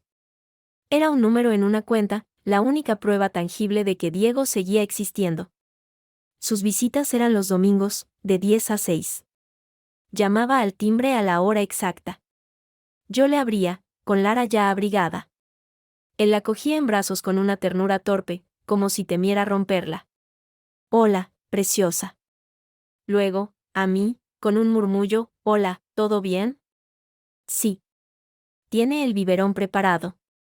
Y una muda más en la bolsa. Gracias. Y se iban. A dar un paseo por el parque, a tomar algo a una terraza, a casa de Carmen, lo sabía, aunque él no lo dijera. A las 6 en punto, el timbre sonaba de nuevo. Me devolvía a Lara, a veces dormida, a veces inquieta. ¿Cómo ha ido? Bien. Ha tomado todo el biberón. Ha echado una siesta. Gracias. De nada. Hasta el domingo que viene. Hasta el domingo. Esa era nuestra nueva liturgia. Cortés, estéril, devastadora. En una de esas entregas, un domingo de lluvia, se quedó un momento bajo el dintel, con Lara dormida sobre su hombro. Ella, mamá, pregunta mucho por ella. ¿Quieres saber si podría, alguna vez? No, corté, sin dejar que terminara la frase. El acuerdo es claro. Las visitas son contigo. Ella no está incluida. Y no lo estará. Él bajó la cabeza. Lo sé. Solo, te lo decía. A veces está muy triste. Yo también estoy triste, Diego, dije, y la simpleza de la declaración nos dejó a los dos sin aire. Pero algunas tristezas son elección. Otras, son consecuencia. Aprendemos a vivir con ellas. Él asintió, sin levantar la mirada. Dio media vuelta y se fue por las escaleras, quizás para no compartir el ascensor conmigo. Quizás para llorar donde yo no lo viera. Un día, meses después, me encontré a la tía Rosa en el mercado de la Boquería. Iba cargada con su cesta. Nos vimos al mismo tiempo. Dudamos. Luego, ella se acercó. Hola, Coral, ¿cómo estás? ¿Y la niña? Muy bien, gracias. Creciendo. Me alegro. Hizo una pausa. Su mirada era franca, sin la melosía de antes. Carmen no está bien. Físicamente, sí. Pero por dentro, está amargada. Diego vive con ella, pero es como un fantasma. Va a trabajar, viene, cena en silencio, se encierra en su cuarto. No hablan. No es el hijo que ella quería tener a su lado. Es un inquilino triste. No supe qué decir, ¿lo siento? No lo sentía, ¿es su culpa? Tal vez, pero ya no importaba. Diego, ¿está bien? Pregunté, y me sorprendió que aún me saliera la pregunta. Rosa sonrió, una sonrisa llena de una pena inmensa. ¿Tú qué crees? Ha perdido su matrimonio, ve a su hija 4 días al mes, y vive con una mujer a la que no perdona pero de la que no puede escapar. No, cariño. No está bien. Pero está vivo. Y eso, para él, a veces parece que es suficiente. Asintió, me dio un golpecito en el brazo, y se perdió entre los puestos de verdura. Supe que era la última vez que hablaba de ellos con alguien que los conocía. El círculo se cerraba. Hoy hace un año y un mes de la sentencia. Lara da sus primeros pasos, tambaleándose como un pequeño borrachito, riendo sin motivo. Tengo más trabajo, he tenido que reorganizarlo todo, aprender a ser madre, padre, contable y animadora a la vez. Hay días en que el cansancio me dobla las rodillas y lloro en la ducha, ahogando el sonido para no asustarla.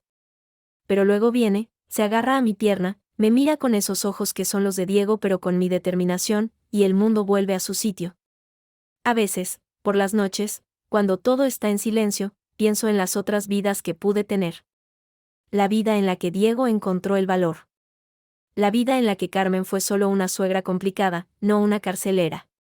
La vida en la que mi hija tenía a su padre todas las mañanas. Pero esas vidas son fantasmas. Lo único real es esta, el suelo de madera que barro yo sola, la leche que se vierte en el biberón que preparo yo sola, la risa que llena este piso que es mío, solo mío, y de ella. Diego sigue viniendo los domingos. A veces me pregunto si, con el tiempo, ese dolor se suavizará, si podremos hablar de algo más que de la rutina de Lara. No lo sé. Y ya no espero nada. Aprendí que la expectativa es la madre de todas las decepciones. Lo que sí sé es esto, cuando cambié aquella cerradura, no solo los encerré a ellos fuera. Me encerré a mí dentro. Dentro de un mundo más pequeño, más duro, infinitamente más solitario. Pero también, por primera vez, dentro de un mundo verdadero. Donde las llaves las tengo yo. Donde las facturas las pago yo. Donde el miedo, aunque a veces me visite, ya no es el dueño de la casa. Solo un fantasma que se disipa con la primera luz del día, y con la risa clara de mi hija, que corre por el pasillo como si el mundo entero fuera suyo. Y aquí, dentro de estas paredes que son solo nuestras, lo es. La lluvia fina de Barcelona empañaba los cristales de la cafetería de la plaza. Desde mi mesa, veía a Lara, ya con 5 años, saltar en un charco con sus botas de goma amarillas, riendo mientras Diego, agachado bajo un paraguas negro demasiado pequeño para los dos, intentaba secarle las manos con una servilleta. La escena tenía la textura de una postal ajena, bonita, tranquila, y radicalmente separada de mí. El camarero dejó el café con leche delante de mí. Al otro lado de la mesa, la tía Rosa removía su té de manzanilla. Había envejecido. Sus movimientos eran más lentos, sus perlas parecían más grandes contra su piel, más translúcida. Gracias por venir, dijo, sin preámbulos. Dijiste que era importante. Lo es. Para mí, al menos. Dejó la cucharilla y me miró directamente. Carmen está enferma, Coral. De verdad, esta vez. No es ansiedad. Es el corazón. Los médicos hablan de una intervención delicada. Probabilidad media, dice. A sus años. La noticia no me produjo ningún vuelco. Ni alivio, ni pesar. Era un dato, como la previsión del tiempo. Lo siento, dije, porque era lo que se esperaba. ¿Quiere ver a Lara? Antes de la operación. No. Solo una vez. 5 minutos. Con Diego presente. En su casa. Sería la primera y última vez. No, repetí, con la misma tranquilidad con la que se niega un tercer azucarillo. Rosa suspiró, pero no pareció sorprendida. No va a intentar nada, Coral. No tiene fuerzas. Solo quiere ver a lo que renunció. A la única cosa bonita que salió de todo este desastre. Miré por la ventana. Diego había levantado a Lara en brazos, haciéndola girar bajo la llovizna. Su risa, inconfundible, llegó amortiguada por el cristal. Ella era feliz en esos momentos. Limitados, pactados, pero genuinos. Diego era un buen padre de fin de semana. Atento, presente, quizá sobrecompensando con azúcar y juguetes la ausencia de los otros 5 días. Habíamos encontrado un equilibrio frágil pero funcional. Él en su vida con Carmen, cada vez más silenciosa, más amarga, según los pocos comentarios sueltos de la tía Rosa. Yo en la mía, con mi pequeña agencia de diseño que empezaba a caminar, con las noches de cuentos y las mañanas de carrera hacia el colegio. Renunció a ella el día que eligió que su miedo a estar sola era más importante que el bienestar de su hijo y de su nieta, dije, volviendo la mirada hacia Rosa. Yo no le debo esta paz. Y a Lara no le debo este recuerdo, ¿para qué? ¿Para que una mujer moribunda descargue su conciencia? No. Su conciencia es asunto suyo. Rosa asintió lentamente. Bebió un sorbo de té. Siempre fuiste la más fuerte de todos. Incluso cuando parecías la más despiadada. Yo al final entendí. Demasiado tarde, pero entendí. He pasado estos años yendo a verla, y cada vez la casa huele más a farmacia y a rencor. Diego está ahí, pero es como un mueble caro y triste. Ella ganó. Lo tiene todo el día, cada día. Y es la persona más sola y más amargada que conozco. Es justicia poética, supongo. No creo en la justicia poética, dije. Solo en las consecuencias. Pues las consecuencias son un hijo de 55 años que no sabe freír un huevo y una nuera a la que nunca volverá a dirigir la palabra. Un triunfo pírrico. Rosa sacó un sobre pequeño de su bolso y lo deslizó por la mesa. Es para Lara. No es dinero. Es la sortija de mi hermana pequeña, la que murió de niña. Carmen me la dio hace años. No quiere que se quede en su casa. Dice que es lo único que le quedaba de cuando era feliz. Para que Lara la tenga. Algún día. Miré el sobre, pero no lo toqué. Se la puedes dar a Diego. Él se la dará a Lara cuando sea mayor, si quiere. Preferiría que la tuvieras tú. Para que sepas que no es una táctica. Es un gesto de rendición. Total. Rosa se levantó, un poco tiesa. No te pediré nada más. Gracias por escuchar. Y por criar a esa niña también. Se le ve feliz. Miró una última vez por la ventana, a Lara, que ahora se colgaba del brazo de Diego balanceándose. Una sonrisa triste se le escapó. Luego se dio la vuelta y se fue, mezclándose con la gente de la plaza bajo su paraguas transparente. Dejé el sobre la mesa. No lo abrí. No podía abrirlo. Era como si contuviera no una joya, sino las cenizas de un naufragio. Unos minutos después, Diego y Lara entraron en la cafetería, sonriendo, trayendo el olor a lluvia y a calle. «Mamá, hemos visto un perrito con botas», gritó Lara, corriendo hacia mí.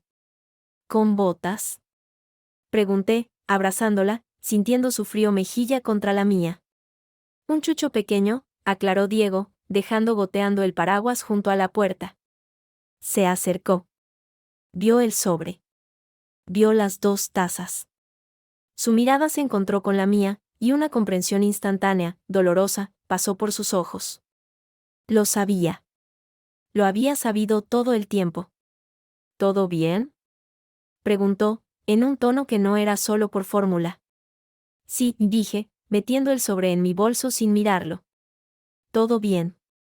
Él asintió. No preguntó más. Esa era nuestra nueva frontera, no pisar el terreno del otro. Su madre, su enfermedad, su casa, eran su país. Yo tenía el mío. Bueno, pequeña, dale un beso a mamá. Nos tenemos que ir, que la abuela nos espera para comer, dijo Diego, y su voz solo flaqueó un instante en la palabra, abuela. Lara me dio un beso sonoro.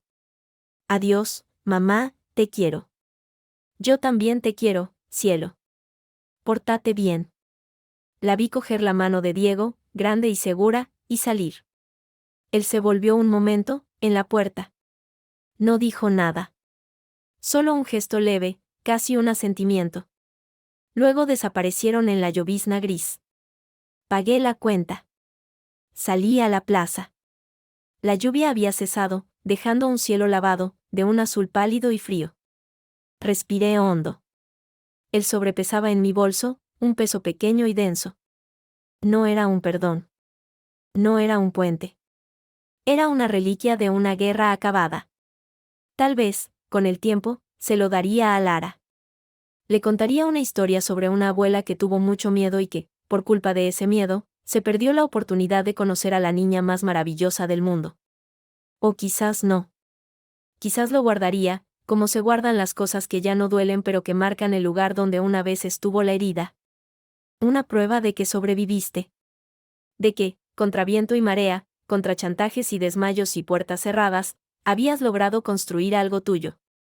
Algo real. Algo que, como el cielo después de la lluvia, aunque frío, estaba limpio. Y era suficiente. La sortija vivía en el fondo de mi joyero, dentro de su sobre de papel pergamino ya arrugado. Una pequeña caja de plata, deslustrada, con una piedra azul tan pálida que casi parecía de cristal. No era valiosa. Pero pesaba. La sacaba a veces, la giraba entre los dedos bajo la luz de la lámpara de mi mesilla, y volvía a guardarla. No era para mí. Tampoco era aún para Lara.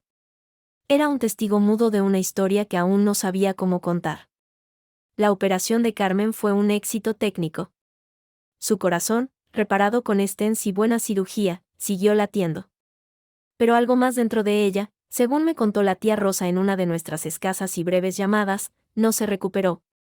Se ha vuelto más pequeña, Coral. No habla casi. Mira por la ventana. Diego le lleva la comida a la cama. Es como cuidar a un pájaro con el ala rota que ya no quiere volar. Diego, en nuestras entregas de los domingos, parecía cada vez más desdibujado, como una fotografía expuesta demasiado tiempo al sol. Cumplía. Jugaba con Lara. La llevaba al cine, al zoo. Pero había una niebla en sus ojos, una distancia que no era de enfado, sino de un agotamiento tan profundo que había apagado hasta la chispa de la culpa. Nuestras conversaciones se redujeron al mínimo indispensable. Hola. Adiós. Tiene tos. Gracias. Eran los ecos de un diálogo que murió hace mucho. Hasta que llegó el día de la pregunta. Lara tenía 7 años. Estábamos en el sofá, un domingo por la noche después de la ducha, viendo unos dibujos. De repente, sin quitar los ojos de la pantalla, dijo: Mamá, ¿por qué no vivimos todos juntos? Papá, tú y yo. como los padres de Martina. El corazón se me encogió. Sabía que llegaría. Me había preparado para ella. Pero ninguna preparación te inmuniza contra el dolor claro y lógico de tu hija. Cariño, la rodeé con el brazo. Papá y yo nos queremos mucho, pero de una manera diferente. Nos queremos como tus papás, que te adoran. Pero no podíamos ser felices viviendo todos en la misma casa. Discutíamos mucho. Y no está bien que una niña crezca en una casa donde sus papás no son felices juntos. Ella asintió, seria, procesando la información.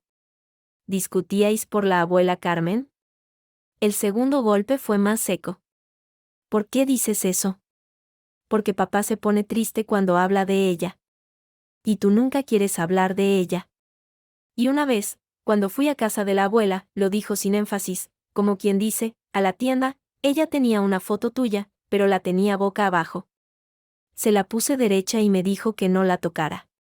Un frío me recorrió la espalda. Carmen, incluso en su retiro, mantenía su guerra privada. Y mi hija, con la lucidez despiadada de los niños, lo veía todo. La abuela Carmen y yo no nos llevamos bien. A veces los mayores tenemos problemas que no sabemos resolver. Pero eso no tiene nada que ver contigo.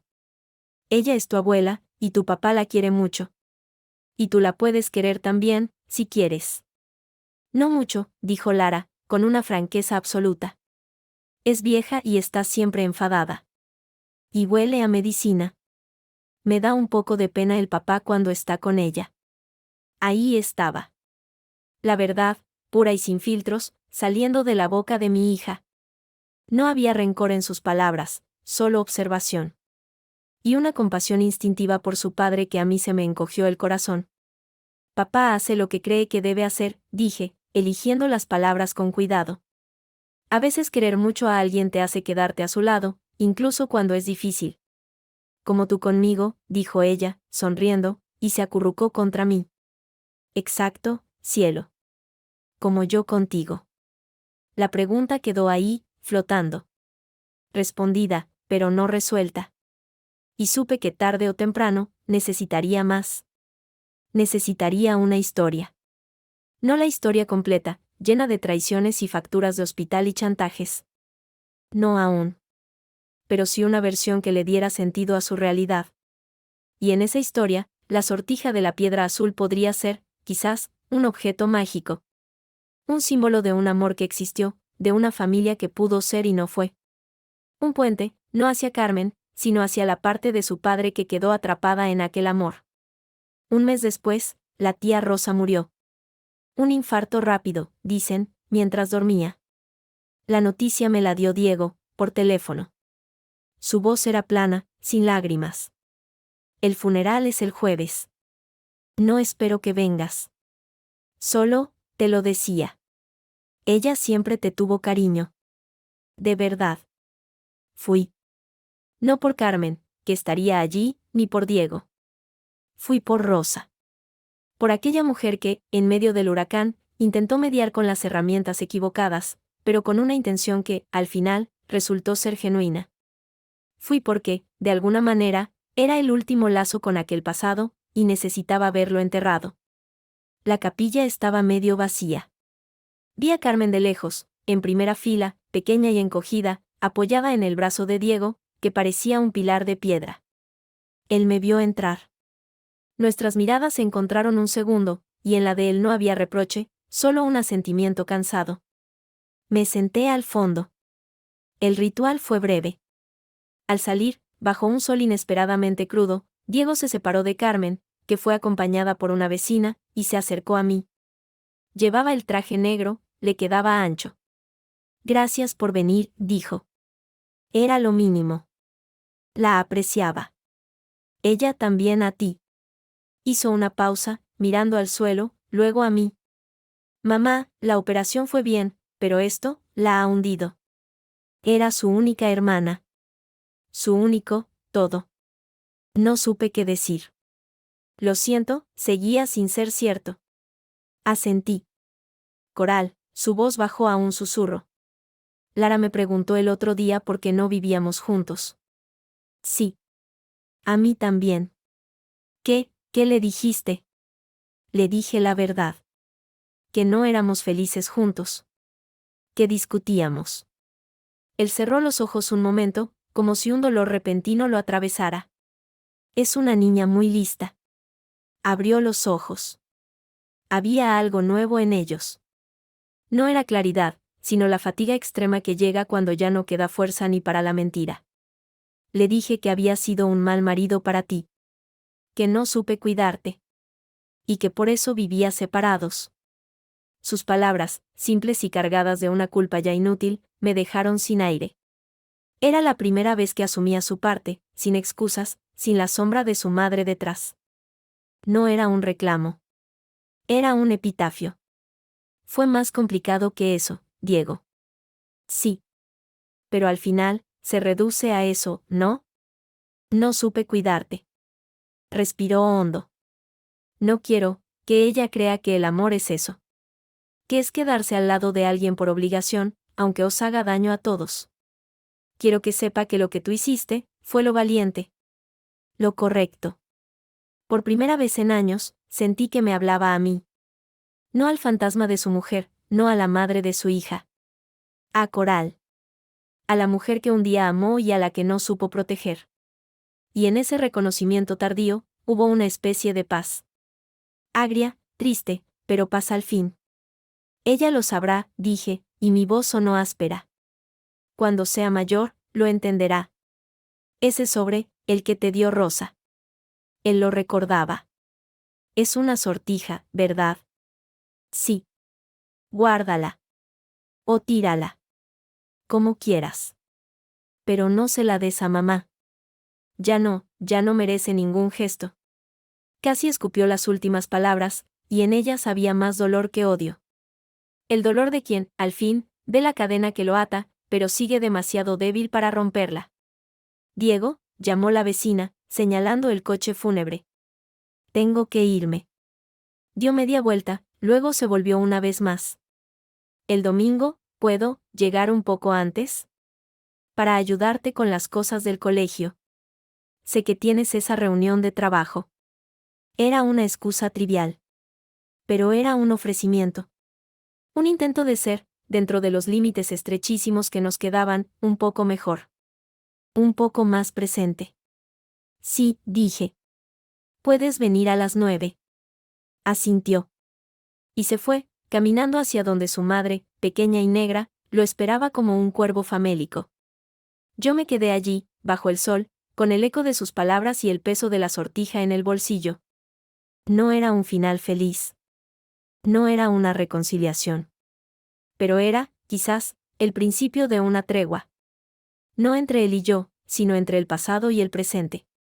Y tal vez, solo tal vez, era el terreno suficiente para que Lara construyera su futuro sin tener que cargar con todas nuestras ruinas.